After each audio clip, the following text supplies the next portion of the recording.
बिस्मिल्लाहिर्रहमानिर्रहीम। गाइड्रेन का chapter number 43 start करेंगे आज। Respiratory insufficiency, pathophysiology, diagnosis and oxygen therapy. अच्छा जी, तो चैप्टर नंबर 43 के पार्ट नंबर 1 की वीडियो है ये, तो स्टार्ट करते हैं। अच्छा, सबसे पहले वो क्या कहते हैं, कहते हैं कि जी इस चैप्टर के अंदर हम लोग बेसिकली देखेंगे कि हमारे पास लंग्स के अंदर कौन कौन से डिसऑर्डर्स हो सकते हैं। यानी कि कोई भी डिसऑर्डर है, सिर्फ उसको ये कह देना कि रेस्पिरेटरी इनसफिशिएंसी है तो ये इनसफिशिएंट होगा। हम लोगों को ये पता होना चाहिए कि आखिर वेंटिलेशन में मसला आ रहा है, डिफ्यूजन में मसला आ रहा है, आरबीसीज नहीं है, या जो भी आगे इसकी प्रॉब्लम्स हैं तो उनको डायग्नोस करना ज़रूरी है। इसलिए हम ये नहीं कह सकते रेस्पिरेटरी इनसफिशिएंसी है सिर्फ। अब आगे है जी कि हम लोगों को मुख्तलिफ टेक्निक्स वगैरह लगानी है, तो उसमें सबसे पहली जो टेक्निक हम लोगों ने लगानी है वो हमारे पास है कि ब्लड गैसेस का एनालिसिस पता होना चाहिए, हमें ब्लड की पीएच पता होना चाहिए, कार्बन डाइऑक्साइड की कंसनट्रेशन और ऑक्सीजन की कंसनट्रेशन वगैरह हम लोगों को पता होनी चाहिए। ठीक है, तो जी वो आता है ब्लड। अब जी वो कहता है कि हम लोग ब्लड की पीएच कैसे डिटरमिन कर सकते हैं। ठीक है, तो इसके लिए बहुत सिंपल सा एक मेथड है।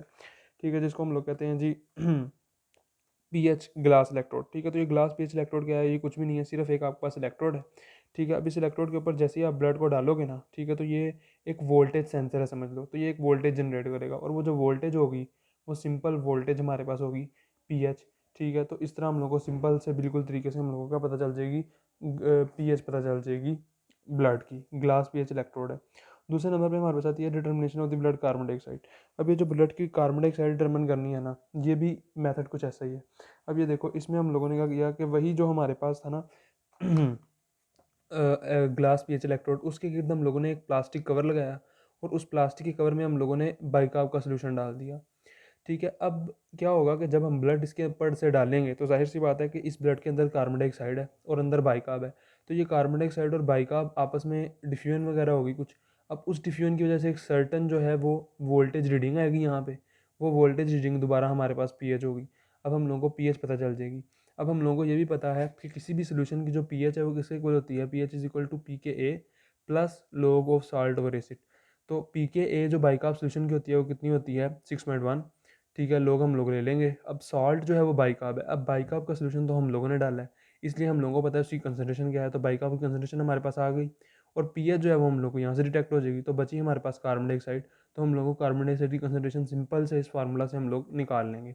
ठीक है जी। अब आगे हमारे पास आता है जी ऑक्सीजन की डिटर्मिनेशन का मेथड। तो जो ऑक्सीजन की डिटर्मिनेशन है ना, वो सबसे पहली बात है हम लोग करते हैं जिस डिवाइस से, उसका एक स्पेशल नाम है जिसको हम लोग कहते हैं पोलैरोग्राफी टेक्निक, सॉरी पोलैरोग्राफी है। ठीक है, अब जो पोलैरोग्राफी की टेक्निक है ना, ये भी बहुत सिंपल है। ठीक है, अब इस सिंपल टेक्निक के अंदर हम लोगों ने क्या किया, हम लोगों ने समझ लो एक सोल्यूशन लिया। ठीक है, उस सोल्यूशन के अंदर हम लोगों ने एक ग्लास का एक इलेक्ट्रोड है उसको समझ लो डिप कर दिया। अब उस इलेक्ट्रोड के से क्या होगा बेसिकली कि देखो, ये समझ लो सोल्यूशन हमारे पास है ब्लड और ये हमने कोई भी इलेक्ट्रोड रख दिया, तो जब इनका पोटेंशियल डिफरेंस 0.6 से ज़्यादा हो जाएगा, यानी कि जब ये इलेक्ट्रोड 0.6 मोर नेगेटिव होगा as compare to this solution, तो क्या होगा कि इस सोल्यूशन के अंदर से जो ऑक्सीजन है ना वो अटैच होना शुरू हो जाएगी। ठीक है, इस इलेक्ट्रिकल रोड के ऊपर, इलेक्ट्रोड के ऊपर। ठीक हो गया, तो ये हमारे पास सिंपल जब ऑक्सीजन इसके ऊपर डिपॉजिट होगी तो उससे करंट जनरेट होगा और ये करंट को मेजर कर देगा। अब जितनी ज़्यादा ऑक्सीजन डिपॉजिट होगी, कितनी ज़्यादा होगी, जाहिर सी बात है जितनी ज़्यादा सोल्यूशन के अंदर होगी उतनी ज़्यादा डिपॉजिट होगी। ठीक है, तो उतना ज़्यादा हमारे पास वोल्टेज जनरेट होगा, तो ये उस वोल्टेज को मेजर कर लेगा। अब इधर एक और जो इंपॉर्टेंट बात है वो क्या है, वो ये है कि इस इलेक्ट्रोड के बाहर हम लोगों ने क्या लगाना है, प्लास्टिक का बैग। अब ये प्लास्टिक का बैग हम लोगों ने क्यों लगाना है, क्यों इसलिए लगाए हैं क्योंकि अब प्रोटीन्स भी तो पड़ी हुई हैं ना, प्रोटीन्स भी आगे से इलेक्ट्रोड पर डिपॉजिट हो सकती हैं। तो प्रोटीन्स डिपॉजिट ना हो, हमारा इलेक्ट्रोड ख़राब ना हो, उसके लिए हम लोग इसके गिर्द एक प्लास्टिक बैग लगाएंगे और यहाँ से ऑक्सीजन डिफ्यूज़ होकर जाके ये इलेक्ट्रोड के ऊपर डिपॉजिट हो जाएगी। अच्छा, अब यहाँ पे उसने हम लोगों को यही चीज़ें डिस्कस की हैं कि -0.6 वोल्ट का पोटेंशियल डिफरेंस होना चाहिए। इसी तरह जो आप इलेक्ट्रोड इस्तेमाल करते हैं वो नेगेटिव प्लैटिनम का इलेक्ट्रोड होता है। और क्या बात है, वही के एक आपके पास थिन प्लास्टिक मेम्ब्रेन है जो आपने सेपरेट करने के लिए रखी है, जो कि सिंपल ऑक्सीजन की डिफ्यूजन को सपोर्ट करेगी। नेक्स्ट पेज पे चलते हैं। अब आगे हमारे पास आती हैं जी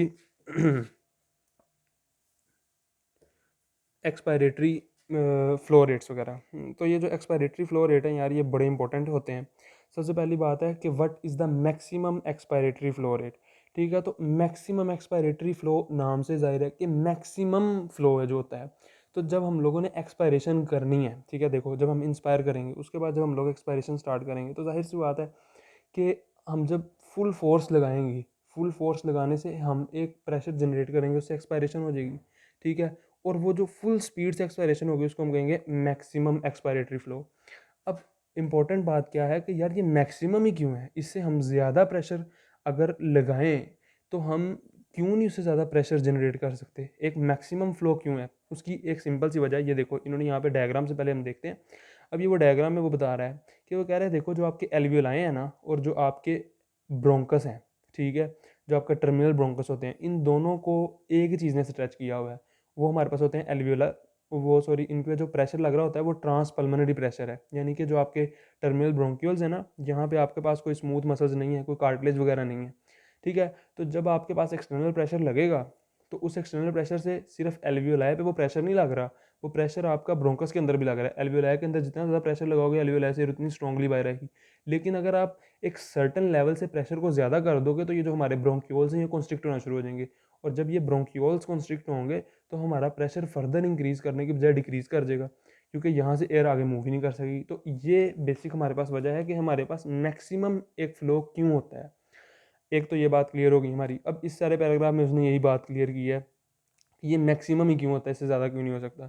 अच्छा, अब नीचे ये जो ग्राफ है ना, ग्राफ के अंदर हम लोग को एक और बात देखो। सबसे पहली बात ग्राफ ये है कि यहाँ पे उसने लंग के वॉल्यूम प्लॉट किए हैं एक्स एक्सिस पे, और वाई एक्सिस पे उसने एक्सपायरेटरी फ्लो हम लोगों को दिया है, ठीक है। तो हम देख रहे हैं कि जैसे जैसे लंग्स के वॉल्यूम में कमी आती जा रही है तो मैक्सिमम एक्सपायरेटरी फ्लो रेट भी डिक्रीज होता जा रहा है, ठीक है। यानी कि लंग्स का वॉल्यूम जितना ज़्यादा था एक्सपायरेटरी फ्लो रेट उतना ही ज़्यादा था, लंग्स का वॉल्यूम जितना कम हुआ एक्सपायरेटरी फ्लो रेट उतना ही कम हो गया।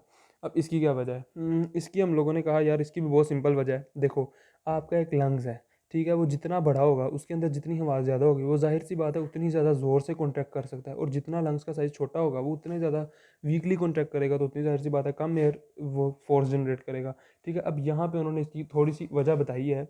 यहाँ पे वो कहता है कि एक इसकी वजह ये भी हो सकती है कि जब पर्सन के लंग्स जो है ना वो स्ट्रेच होते हैं फुल, ठीक है, तो उसमें जो उसके अंदर जो लंग्स के अंदर इलास्टिक टिश्यूज़ वगैरह पड़े हुए हैं ना, वो क्या करते हैं उसके एल्वियोलाई को पुल कर रहे होते हैं, वो स्ट्रेच कर रहे होते हैं, जिसकी वजह से एक ज़्यादा फोर्स जनरेट होगी, मतलब कि ज़्यादा प्रेशर निकलेगा। लेकिन जब लंग्स का साइज़ स्मॉल हो जाता है ना तो ये जो इलास्टिक मटेरियल होता है ना ये सारा रिलैक्स हो जाता है, ठीक हो गया।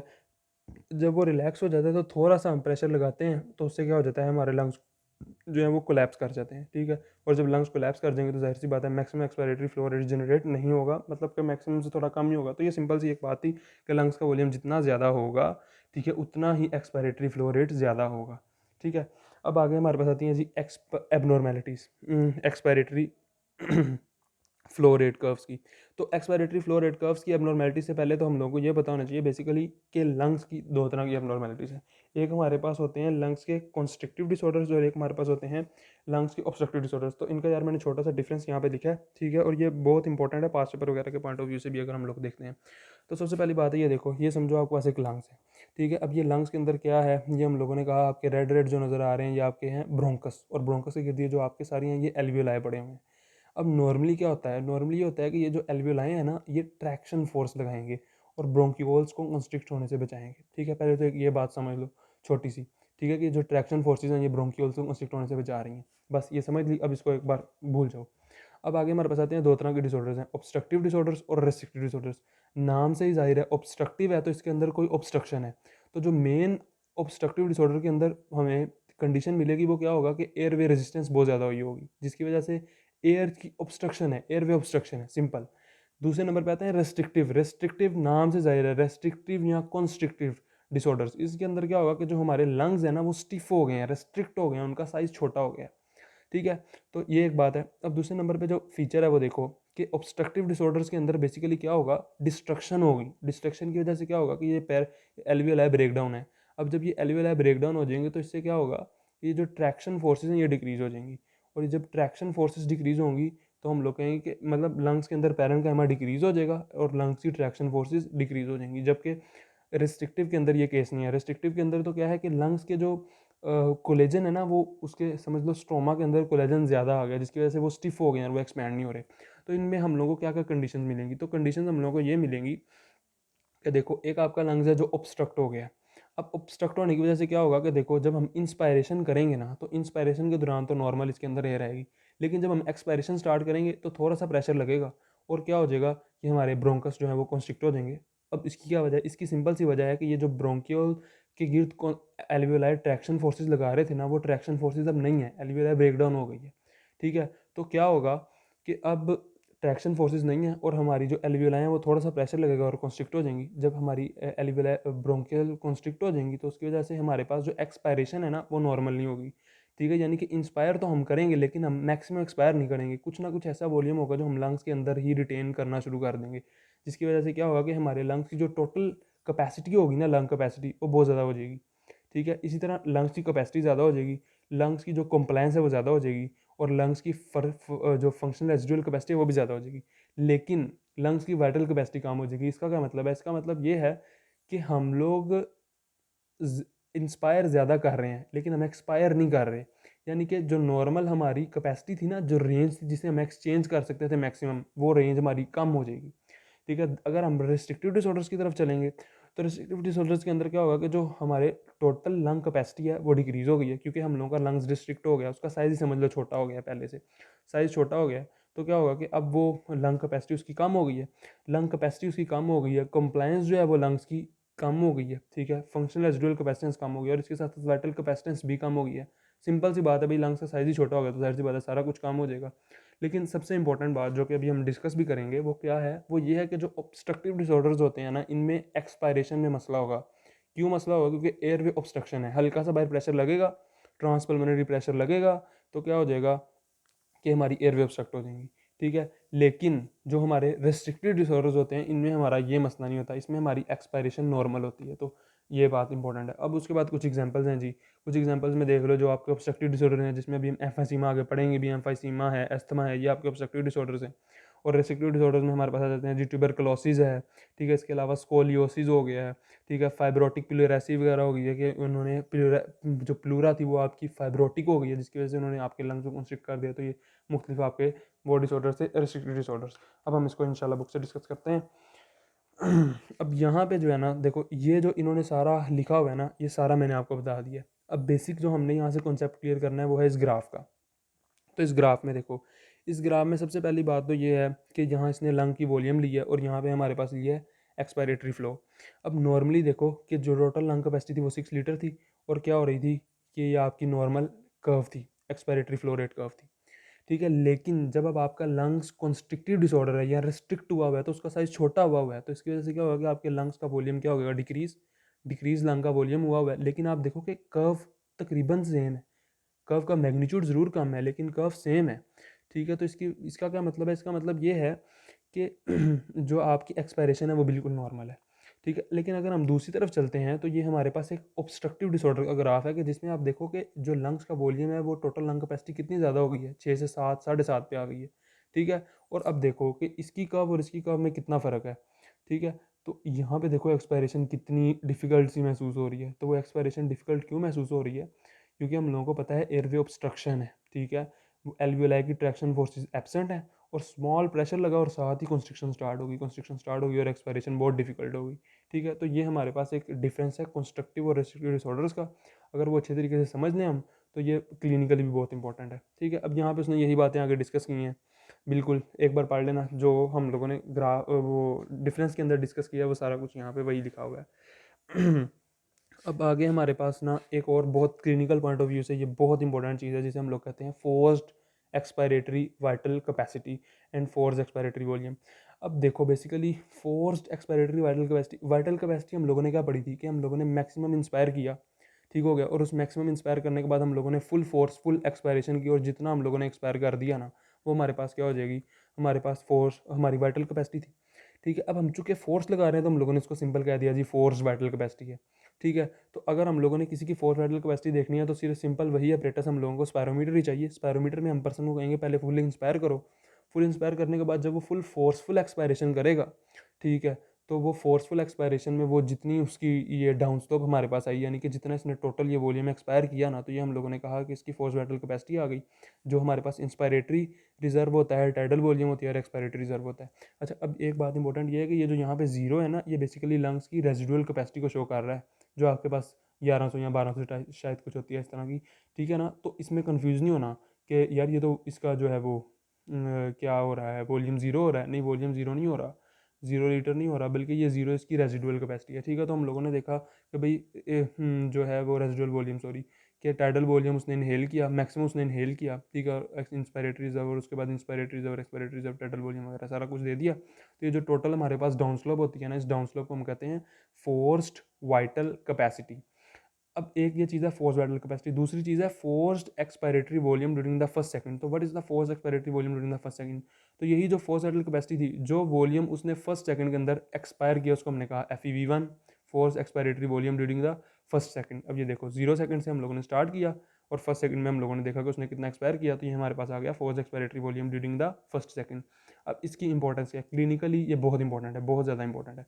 अब देखो नॉर्मली जो हमारे पास रेशो होती है ना फोर्स एक्सपायरेटरी वॉल्यूम की फोर्स्ड वाइटल कैपेसिटी के साथ, वो 8.8% होती है, या आप कह लो 80% होती है। यानी कि आप ये देखो कि अगर आप देखोगे ना, तो ये आपका क्या है रेशो, हम लोगों ने किसकी लेनी है, FeV1 ओवर FVC की। तो ये हम लोगों ने कहा कि 0.8 होती है, यहाँ 80% होती है नॉर्मल पीपल्स के अंदर।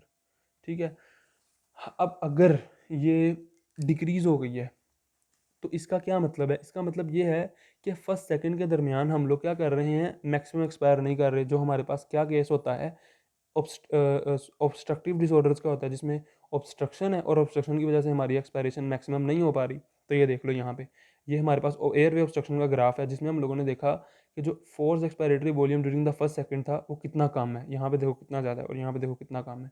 ठीक है, तो ये चीज़ हम लोगों ने देखी कि जो हमारे पास ऑब्स्ट्रक्टिव डिसऑर्डर्स होते हैं उसमें ये रेशो जो है वो 0.8 नहीं रहेगी, बल्कि 0.8 से कम हो जाएगी। अब यहाँ पे उसने ये डिस्कस किया है कि जो एयरवे ऑब्स्ट्रक्शन है उसमें ये 47% हो गई है, और एस्थमा के केस में जो रेशो है ये 20% हो गई है।